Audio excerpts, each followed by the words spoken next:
iPhone ကြီးသုံးနေပြီးတော့ screen recorder ကိုဘယ်လိုဖွင့်မလဲ screen recorder ကိုကျွန်တော်တို့ဖွင့်ရင်လွယ်ပါတယ်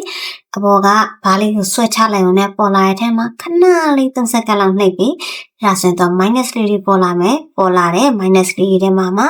ကိုကဟိုးအောက်ဆုံးက app ဆိုတာလေးကိုနှိပ်ပြီးတော့ screen recording ကိုရှာပြီးတော့ထည့်ပေးအောင်မယ်နော်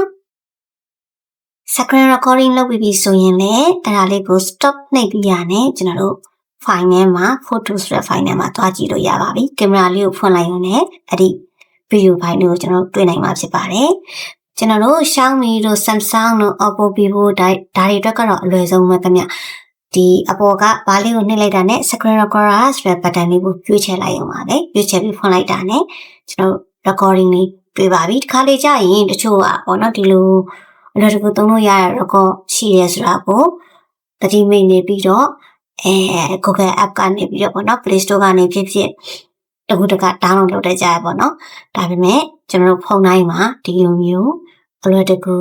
သုံးပြုလို့ရတဲ့ screen recording ရှိပါတယ်လို့အသိပေးပါရစေခင်ဗျာ